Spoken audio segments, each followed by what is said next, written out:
Bonjour à tous, aujourd'hui je vais vous donner quelques conseils pour réussir votre mémoire en ostéopathie. Alors, quelques conseils clés qui seront vraiment déterminants sur la note que vous allez avoir et sur votre capacité à valider ce type de mémoire au niveau de la formation. Donc pour être intervenu à plusieurs reprises sur ce type de mémoire, ce qu'on a relevé comme vraiment facteur clé de succès important, déjà la première chose, ça va être votre sujet.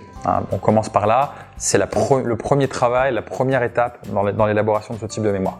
Donc le sujet, bien évidemment, étant donné que vous allez rédiger de très nombreuses pages et que vous allez faire un gros travail là-dessus, il faut qu'il vous plaise, qu'il vous inspire, puisqu'autrement ça va devenir une corvée. Donc si le sujet vous plaît, ça sera une source d'inspiration, une source de plaisir, qui va vous permettre de rédiger mieux, plus vite, plus efficacement et d'apporter plus de valeur à la profession. Valeur à la profession, c'est vraiment aussi un point clé. C'est vraiment l'optique qu'il faut avoir. En mémoire en ostéopathie, vous êtes censé apporter de la valeur à la profession.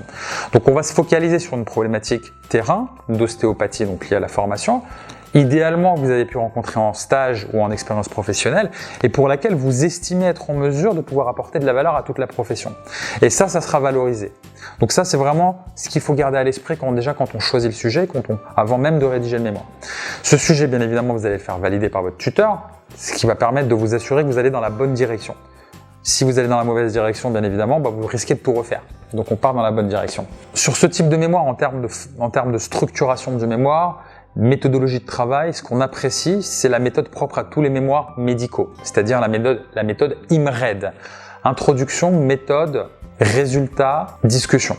Donc c'est vraiment la méthode qui est privilégiée pour ce type de mémoire parce que c'est vraiment adapté au domaine médical et vous allez mettre en évidence vraiment ce que cherche à savoir la profession, c'est-à-dire voir la méthode que vous avez utilisée, la population étudiée, les résultats que vous en avez tirés, les interprétations que vous en avez faites pour apporter de la valeur à la profession et voir également les risques de biais, les comparaisons de groupe entre les personnes qui ont suivi votre plan d'action, vos préconisations et ceux qui ne l'ont pas suivi pour mesurer le niveau de pertinence et le niveau d'intérêt des outils que vous allez proposer à la profession.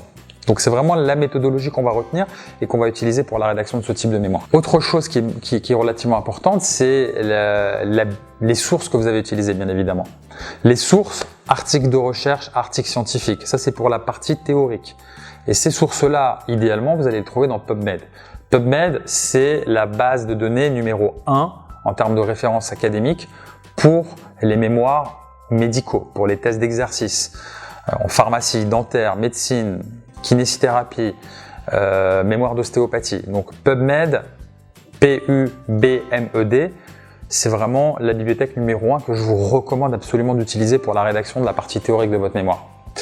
Enfin, dernier conseil universel propre à tout mémoire, faites valider par votre tuteur les différentes parties et faites valider le mémoire avant de le déposer. Ainsi, si vous avez cette validation avant de déposer le mémoire, vous allez déposer sereinement, vous serez sécurisé puisque si le tuteur valide avant de déposer, vous vous mettez d'accord et vous savez qu'a priori, il ne sera pas mis en porte-à-faux par le jury, il ne sera pas contredit. Donc vous partez sereinement et vous déposez un écrit qui sera prévalidé. Et ça permet aussi de s'assurer qu'il n'y a pas d'autres ajustements qui sont attendus. On ajuste tant qu'il ne valide pas, et c'est jusqu'à ce qu'il valide en quelque sorte. À partir du moment où il valide, vous êtes sécurisé, vous déposez sereinement. Voilà, j'espère que cette vidéo va vous aider à rédiger votre mémoire d'ostéopathie.